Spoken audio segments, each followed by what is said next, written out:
बिस्मिल्लाहिर्रहमानिर्रहीम। अच्छा, दोबारा क्लास की तरफ आते हैं आफ्टर ब्रेक। अच्छा, हम ये डिस्कस कर रहे थे सोशल जजमेंट को, वापस आते हैं यहाँ पर सोशल जजमेंट को थोड़ा सा दोबारा डिस्कस करते हैं। सोशल जजमेंट हमने डिस्कस किया, पर्सपेक्टिव टेकिंग की तरफ आते हैं और फिर सोशल इंटेलिजेंस की तरफ। अच्छा, what do you mean by perspective taking? Means कि आप attitudes that either have toward a particular problem or solution वो भी देख लें, और वो उसकी एम्पैथी के कैसे वो अप्लाइड होती है प्रॉब्लम सॉल्व में, ये भी आपने देखना है। मतलब आप सेंसिटिव रहते हो to other people's perspective and goals. इसी तरह आप ये भी देखते हो कि उसका सोशल इंटेलिजेंस क्या है। सोशल इंटेलिजेंस से क्या मुराद है कि उसका पर्सपेक्टिव टेकिंग स्किल्स कि कैसे उसको सोशल न्यूज के साथ लिंक किए जाए। अब सोशल पर्सपेक्टिवनेस क्या है कि उसका इनसाइट कि कैसे उसकी अवेयरनेस है कि कैसे वो लोगों और other how others work in organisation, कैसे वो काम कर रहे हैं, what is important to others, ठीक है, और व्हाट मोटिवेट देम, ठीक है, कौन सी चीज को मोटिवेट कर रहा है, और वो what problems do they face, और कौन सी प्रॉब्लम वो फेस कर रहे हैं, and how to react to change, कैसे वो रिएक्ट करता है चेंज को, ठीक है। These are some of the explanation. और उसमें बिहेवियरल फ्लेक्सिबिलिटी क्या है? बिहेवियरल फ्लेक्सिबिलिटी से क्या मतलब है? It is the capacity to change and adopt one behaviour in light of undertaking of others, ठीक है, others perspective organization, or being flexible. One is not locked into a singular approach to problem, ठीक है, और वो dogmatic भी ना हो यार एक जगह पे हो, वो थोड़ा सा आप कह सकते हैं कि वो ओपननेस में ज्यादा काम करे, विलिंगनेस टू चेंज में ज्यादा काम करे, ठीक है। तो ये है बिहेवियर फ्लेक्सिबिलिटी कि it is the capacity to change the adopt on behaviour in light of understanding of others perspective. और वो बीइंग फ्लेक्सिबल का मतलब ये भी नहीं कि one is locked into a singular problem approach या अप्रोच टू अ प्रॉब्लम, ठीक है, और one is not dogmatic but rather maintain an openness and willingness to change. तो ये है बिहेवियरल फ्लेक्सिबिलिटी। आप एक जगह पे नहीं रहेंगे, स्टैटिक नहीं है, आप थोड़ा सा चेंज को अडॉप्ट करेंगे, उसको बिहेवियर को आप अंडरस्टैंड करेंगे, उसकी पर्सपेक्टिव को भी अंडरस्टैंड करेंगे। बिहेव बीइंग फ्लेक्सिबल का मतलब ये भी नहीं है कि आप एक जगह पे लॉक रहते हैं आप, ठीक है। अब सोशल परफॉर्मेंस का क्या मतलब? सोशल परफॉर्मेंस हमारे पास जो है it includes a wide range of leadership competency. उसका हम ये देखते हैं based on understanding employees perspective, leaders need to be able to communicate their vision to others, ठीक है।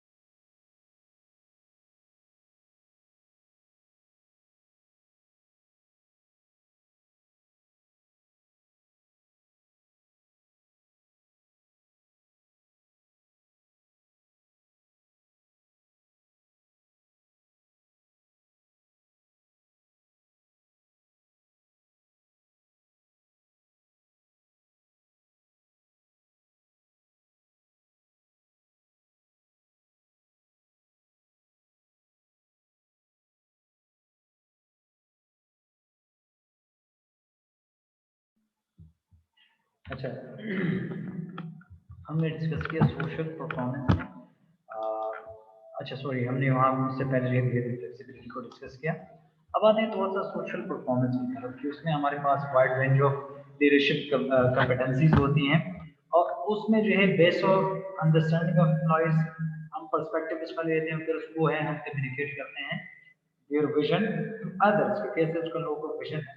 अब उसमें skill in persuasion and communicating change is essential to do this, मतलब आप उसमें स्किल को डाले हुए हो, उसको कैसे वो चेंज करता है कम्युनिकेशन में, फिर उसमें आप देखते हो क्या उसका रेजिस्टेंस टू चेंज क्या है, और उसका इंटरपर्सनल कॉन्फ्लिक्ट अबाउट चेंज क्या है। और साथ साथ में हम ये भी देखते हैं कि leaders need to function as a mediator. अब यहाँ पर लीडर का क्या काम है कि एज अ मीडिएटर काम कर लें, उसके पास जो प्रॉब्लम्स है उसमें जो है वो एज अ मीडिएटर काम करें, उसको बताएं क्या इसमें कौन कौन सी चीजों को जो है हम ऐड कर सकते हैं, ठीक है।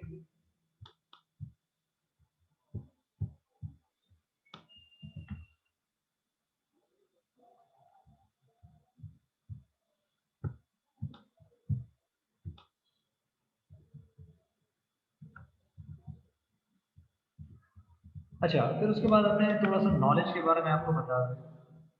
अब knowledge is the third aspect of competencies, ठीक है। और नॉलेज का मतलब क्या है? It is the accumulation of information and mental structure used to organise that information. क्या मतलब है? It is the accumulation of information and the mental structure used to organise information. कैसे आप इसको डेवलप करते हैं? जब आप एक कॉम्प्लेक्स, एक डायग्रामेटिक वे में या किसी चीज के बारे में आप बताते हो या उसके असॉर्टमेंट करते हैं, तो ये लर्निंग डेटा या ऑर्गेनाइजिंग डेटा में इसका है ज्यादा रोल है, ठीक है।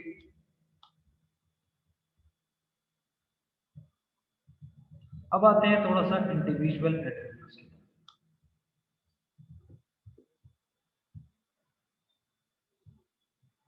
अब इंडिविजुअल एट्रीब्यूट, जिस तरह ये स्लाइड में मैंने डिस्कस किया आप लोगों के साथ, उसमें perceptual processing, information processing, general reasoning, creative and divergent thinking और मेमोरी, इसको थोड़ा सा डिस्कस करते हैं बुक के हवाले से, ठीक है।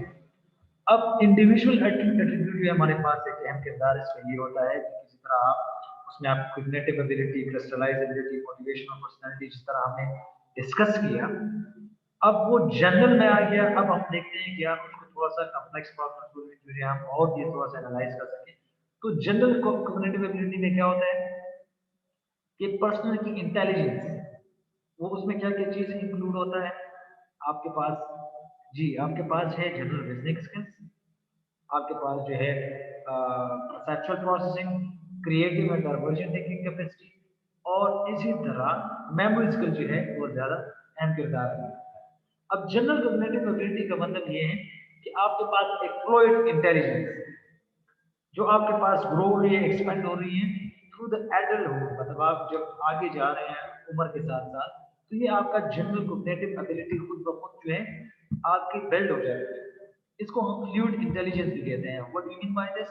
कि आपका इसका टाइम के साथ, with the flow of your time, with the passage of your time, with the passage of years, you can understand, you can grow, and you can expand yourself.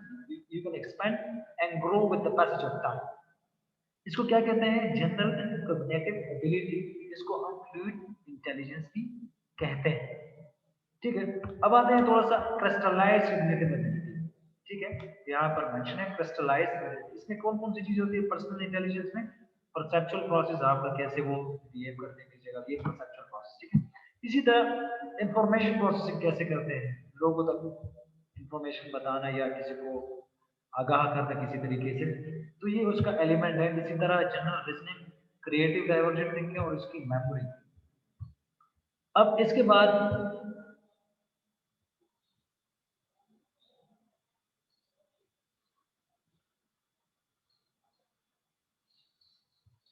थोड़ा सा वेट करें, ये स्क्रीन मैंने share किया था।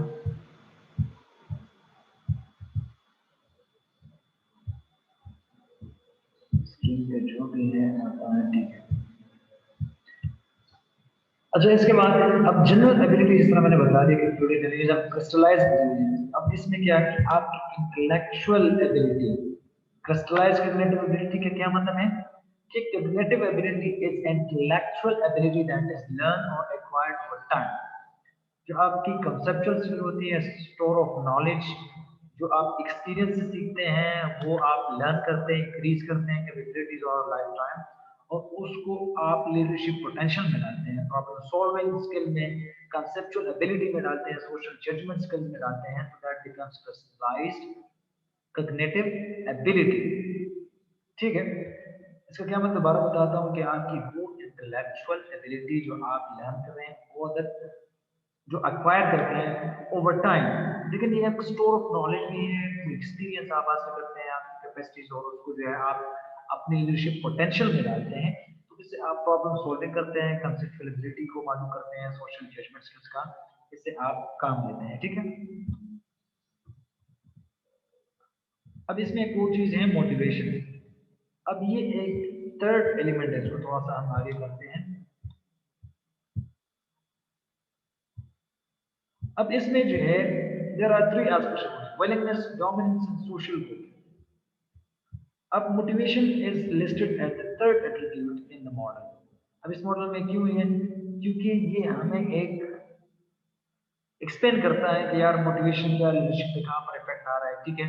और हमें ये सजेस्ट करता है कि यहाँ पर कौन सी कुछ 3 चीज़ें हैं जो लीडर के पास होनी चाहिए।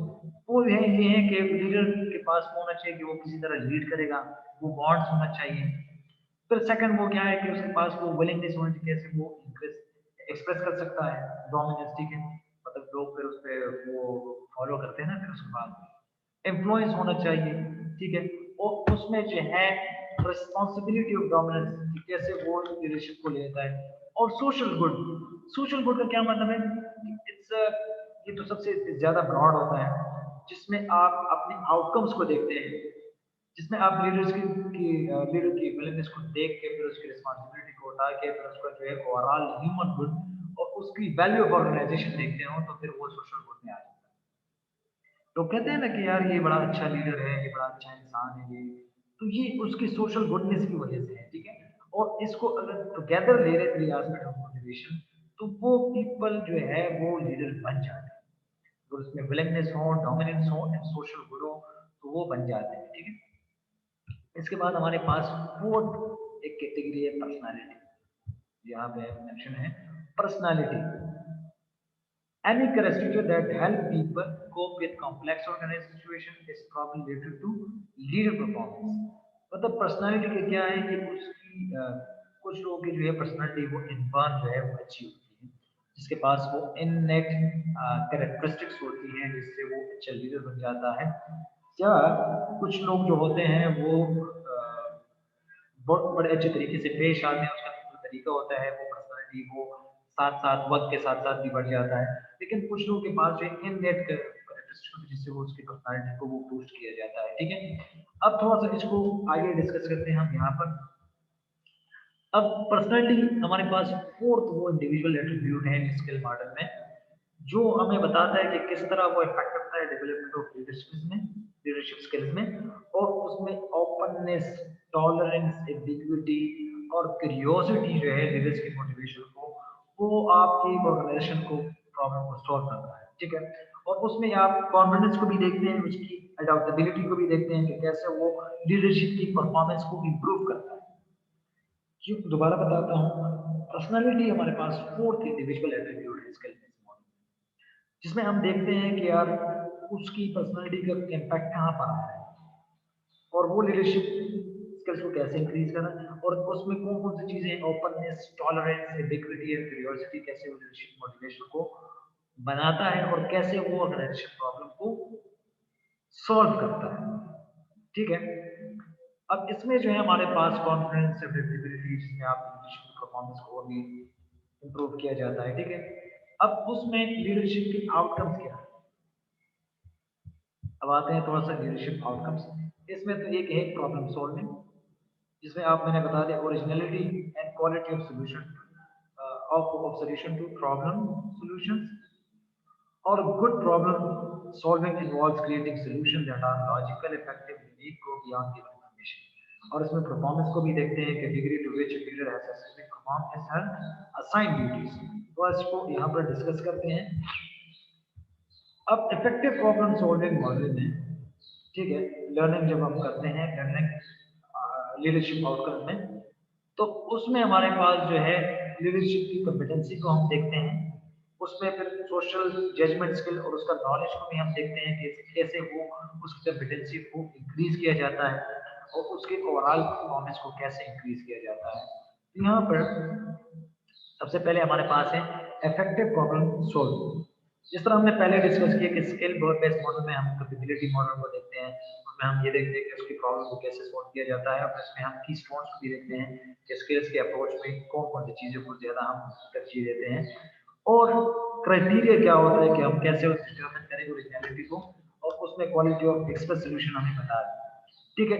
परफॉर्मेंस में अच्छा ये सारी चीज़ें जो है बहुत ज़्यादा ज़रूरी है ताकि आपको समझ आना चाहिए इफेक्टिव प्रॉब्लम सॉल्विंग में क्या मतलब है। जिस तरह हमने पहले डिस्कस किया, दोबारा बताता हूँ कि उसमें हमने स्किल मॉडल को हमने ले लिया कि उसमें कैपेबिलिटी मॉडल को हम डिजाइन कर सकें और कैसे लीडर जो है प्रॉब्लम सॉल्विंग में काम करें, ठीक है, और कैसे वो अपने लिए कीस्टोन बनाता है उसके इस अप्रोच में, और कैसे वो जो है कंपिटेंसीज जो है उसको लीड करती है इफेक्टिव प्रॉब्लम सॉल्व में, और उसका लीडरशिप आउटकम कैसे है। और इसी तरह वो क्राइटेरिया भी अपने लिए बनाता है और कैसे वो डिटरमिन करता है कि उसकी ओरिजिनलिटी क्या है, उसकी क्वालिटी क्या है। जब वो प्रॉब्लम सॉल्व करने की कोशिश करता है, सोल्यूशन को लाता है, तो उसकी क्वालिटी क्या है। ठीक है, तो गुड प्रॉब्लम सॉल्विंग हमें क्या बताता है, उसमें हमारे पास सोल्यूशन को क्रिएट करता है, वो लॉजिकल होता है, इफेक्टिव होता है, और वो आगे जाता है बियॉन्ड टेक्निकल इंफॉर्मेशन। अब इन द मॉडल क्या होता है, परफॉर्मेंस आउटकम में क्या करते हैं हम कि लीडर्स का कैसे जॉब उसने किया, अगर उसने सही तरीके से किया है कि नहीं, परफॉर्मेंस हमने ये देखना है, उसकी हम परफॉर्मेंस को मेजर करते हैं। अब एक स्टैंडर्ड हमने दिया होगा, स्टैंडर्ड एक्सटर्नल हमें दिया होगा कि उसको उसके साथ कंपेयर किया जाए कि आया अब ये सक्सेसफुल है कि नहीं। अगर हम उसकी एनुअल परफॉर्मेंस रिव्यूज को डालें, तो उसमें जो है हम उसकी मेरिट्स को देख लें, और फिर उसको हम सुपीरियर्स के साथ देख लें, उसके सबऑर्डिनेट्स के साथ देख लें, उसको हम फिर कंपीट करें। हमें एट द एंड क्या मिल जाता है, रिजल्ट मिल जाता है कि performance due to which leader has successfully performance duties perform his her duties.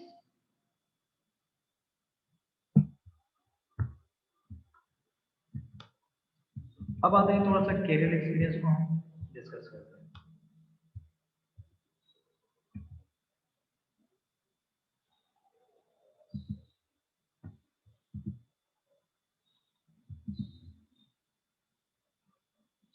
अब कैरियर एक्सपीरियंस में हमारे पास challenging assignments, mentoring, appropriate training and hands on experience with novelty. Experience का मतलब क्या है कि आपने जो चीज अपने वर्क के साथ जहां पर आप काम करते हैं एक्सपीरियंस हासिल करते हैं, जिस तरह टीचर्स होते हैं तो वो एक्सपीरियंस हासिल करते हैं टीचिंग के साथ साथ उसका एक्सपीरियंस हो रहा होता है। ठीक है, और वो चैलेंजिंग असाइनमेंट्स उसको मिल जाते हैं तो वो फिर हल करने की कोशिश करते हैं। तो ये एक्सपीरियंस के साथ है। मेंटरिंग का मतलब क्या है कि आप किसी को गाइडेंस दे रहे हो, ये मेंटरिंग में आता है। किसी तरह गाइडेंस दे रहे हैं, जो आपके पास नए एम्प्लॉयज आते हैं, किसी तरह और जो आते हैं उसको गाइड करना, अपने साथ जो आपके सबऑर्डिनेट्स हैं उसको गाइड करना है। ट्रेनिंग का मतलब क्या है, आप किसी को मतलब ट्रेनिंग देना कि यार उसको अगर एक चीज का समझ नहीं आती तो किस तरह उसको समझाना। नोवेलिटी का क्या मतलब है कि आप hands on experience with novelty का क्या मतलब है कि आप न्यू, आपके पास the quality of being new, मतलब आपके पास जो एक्सपीरियंस होता है वो न्यू होना चाहिए, ओरिजिनल होना चाहिए, अनयूजुअल नहीं होना चाहिए।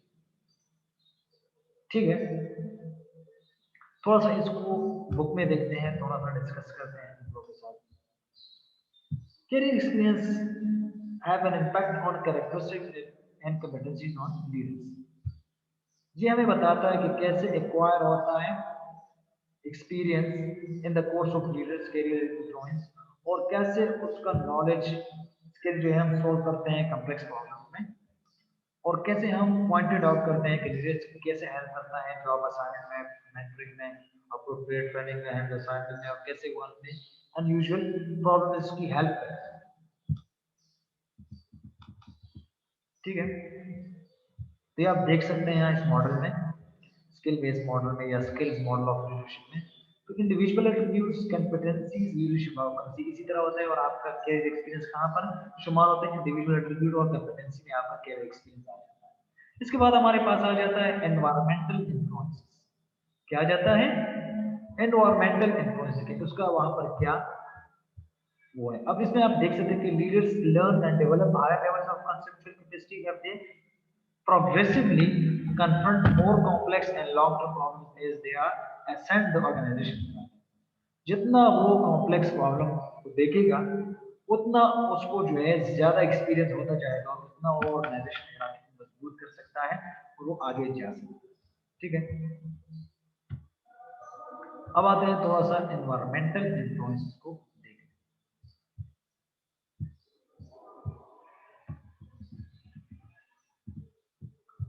अब ये हमारे पास स्किल बेस में फाइनल कंपोनेंट है एनवायरमेंटल इन्फ्लुएंस। अब इसमें क्या हमें देखना है, ये सबसे अब बॉटम पे हमारे पास आने के गैर किस तरह वो आपके प्रोसेस को या आपके मॉडल को थोड़ा सा इफेक्ट या इम्प्रूव बनाने की कोशिश भी करते हैं। कभी कभी ये पुअर कम्युनिकेशन भी आ जाता है, कभी कभी कुछ ना कुछ इन्वायरमेंट की तरफ से भी होता है। तो ये कैसे हमें बताता है कि लीडरशिप की कैपेसिटीज, कैरेक्टरिस्टिक्स और एक्सपीरियंस जो है वो आपके कहाँ पर इन्फ्लुएंस होती है, कभी इंटरनल और कभी एक्सटर्नल। इंटरनल एनवायरमेंटल इन्फ्लुएंस कहाँ पर आ जाते हैं लीडरशिप परफॉर्मेंस में, जहाँ पर फॉर एग्जांपल टेक्नोलॉजी नहीं आ गई तो आपने वो अडॉप्ट करना है, किसी तरह वो सीखना है, फैसिलिटीज को आपने देखना है, एक्सपर्टीज ऑफ सबऑर्डिनेट्स को भी देखना है, कम्युनिकेशन की आपकी इंटरनल लेवल पे आपकी एनवायरमेंटल इन्फ्लुएंस होता है। अगर आप फॉर एग्जांपल अब हाई स्पीड टेक्नोलॉजी में अगर आप एजिंग फैक्ट्री है और उसमें आपने जो है देखना है तो आपका प्रॉब्लम सॉल्विंग एक्टिविटीज के लिए तो ये स्किल जो है बहुत जरूरी होता है, ठीक है। अगर आपके पास एक ऐसा टास्क होता है जो कॉम्प्लेक्स, तो अगर वो ग्रुप कम्युनिकेशन आपका ना हो तो आपकी कोर लीडरशिप परफॉर्मेंस आ जाएगी, तो कोई भी अफेक्ट करती है। तो आपके जितने भी इंटरनल चीजों के साथ आप जितना एसोसिएटिव होंगे तो उतनी आपकी इंप्रूवमेंट आएगी और आपका जो है इतना ही परफॉर्मेंस अच्छा रहेगा। अब एक्सटर्नल इन्फ्लुएंस का क्या मतलब है कि आपके पास इकोनॉमिक और पॉलिटिकल या सोशल इश्यूज जो आपके outside the circle of organisation, क्या होता है outside the circle of your organisation. For example आपके पास अगर आप देख ले तो 2010 या 11 में, खैर मैं 2011 लिखा है जापान के हवाले से, अगर पाकिस्तान के हवाले से 2010 में आया था, तो मैसिव अर्थक्वेक और इसी तरह उसने पाकिस्तान को कितना खराब किया। इसमें तो जापान के एग्जाम्पल के जापान को लार्ज पार्ट्स ऑफ जापान को बहुत ज्यादा खराब किया था। मार्च 2011 में आया था, मार्च 2011 को जापान में उसने कितना वो खराब किया था जापान को, ठीक है। लेकिन अगर आप पाकिस्तान की मिसाल लें तो 2010 में अगर आप वो फ्लड आया था, सॉरी वो जलजला आया था 2010 में आई गेस, वो मेरे ख्याल में सॉरी 2010 में फ्लड था, और हमारा जलजला जो आया था पाकिस्तान में 2005 को आई गेस आया, ठीक है ना, जो बड़ा नुकसानदेह था। बालाकोट और उस तरह के जो इलाके जो थे वो खराब हुए थे और बहुत ज्यादा नुकसान भी हुआ था। 2010 को मेरे ख्याल में फ्लड आया था, वो अगर आप देख सकते हैं तो वो सैलाब जो आया था, तो उससे भी बड़ा वो मसला आया था। तो ये एनवायरमेंटल इन्फ्लुएंस होता है। अगर आप देख लें इसी तरह पॉलिटिकल सिचुएशन क्या करता है, आप पे जो है इंसार उसका आ जाता है। जिस तरह अगर आप देख लें गवर्नमेंट चेंज होता रहता है तो उससे भी आपको थोड़ा बहुत वो हो जाता है, ठीक है। मसले आ सकते हैं, मतलब गवर्नमेंट की नई पॉलिसी आ गई, टैक्स बढ़ाओ ये करो, तो आपके ऑर्गेनाइजेशन के अगर आप हेड हो तो आपके लिए थोड़ा सा मसला तो बन जाता है, तो वो आप चैलेंजेस को थोड़ा सा हल करने की कोशिश करेंगे। इस तरह इकोनॉमिक सिचुएशन, इन्फ्लेशन बढ़ता रहता है, कम हो जाता है, या किसी तरह और भी जो है मार्केट में ग्रोथ हो रही है नहीं हो रही है, तो ये भी एक्सटर्नल इश्यूज आपके ऑर्गेनाइजेशन को इफेक्ट करता है, तो भी एक प्रेशर आ जाता है, ठीक है।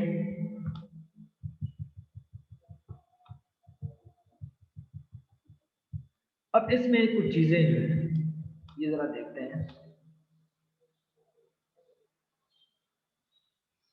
How does skills approach work, कैसे वो उसमें आप स्ट्रेंथ, क्रिटिसिज्म और एप्लीकेशन भी देख लें। अब हमारे पास जो है स्किल अप्रोच क्या करता है, फोकस प्राइमरी ऑन डिस्क्रिप्टिव, उसमें लीडरशिप के स्किल्स पर्सपेक्टिव को देख लिया जाता है, और उसमें स्ट्रक्चर और अंडरस्टैंडिंग को हम देखते हैं। उसमें अगर आप देख लें तो कर्ट्स ने हमें क्या बताया था कि particular leadership skills varies depend where leaders reside in management, जहां पर वो काम करता है किस हायरार्की लेवल पे, तो वो वेरी होता है। इसी तरह मम्फर्ड ने क्या कहा था कि level of all skills needed at higher level of hierarchy, और ये तो सबको पता है कि हायर लेवल पे इस्तेमाल है। ये हमें क्या बताता है कि यार outcomes are direct result of leader skill competency, ये लीडर की कॉम्पिटेंसी की वजह से और सोशल जजमेंट और ऑर्गेनाइजेशन की वजह से आ जाता है।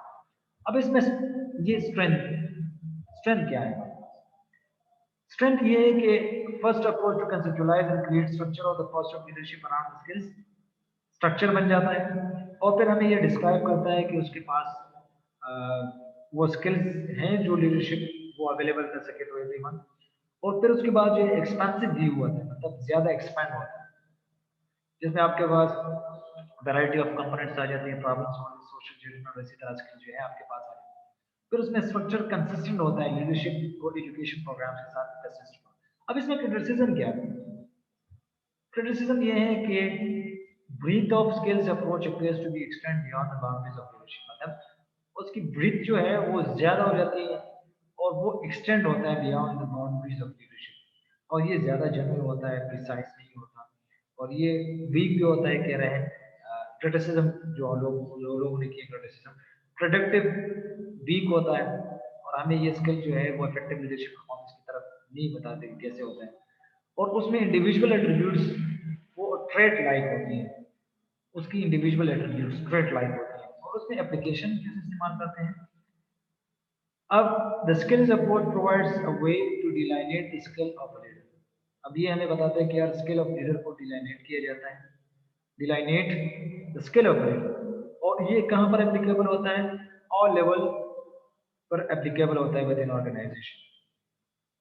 और ये है स्किल इन्वेंटरी, हमें क्या बताता है कि इंडिविजुअल लीडरशिप कंपेटेंसीज के बारे में भी हमें बताता है, और हमें ये बता इस तरह भी देता है कि यार हम किसी तरह इसको लर्न कर सकें, और कैसे उसको फर्दर हम किसी को एज अ ट्रेनिंग उसको बता दें कि यार क्या क्या चीज़ें जो इसमें बहुत ज़्यादा ज़रूरी है। So this is the end of your chapter 3, और आप लोगों को मैं एक असाइनमेंट भी देता हूँ कि आप लोग थोड़ा सा उस पर काम करें, और फिर असाइनमेंट मुझे जो है अगर आप लोग डिलीवर कर सकते हैं थ्रू कोरियर या किसी वजह से, किसी और तरीके से, सॉरी किसी और तरीके से, तो आप मुझे बताइए।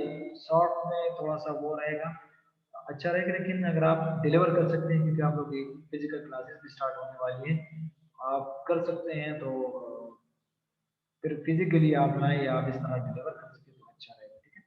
This is the end of your chapter 3, और हम कल इंशाल्लाह नेक्स्ट चैप्टर को स्टार्ट करेंगे। तब तक के लिए जो है अल्लाह हाफिज, और कल जो है हम इंशाल्लाह नेक्स्ट चैप्टर जो है स्टार्ट करेंगे। अल्लाह हाफिज।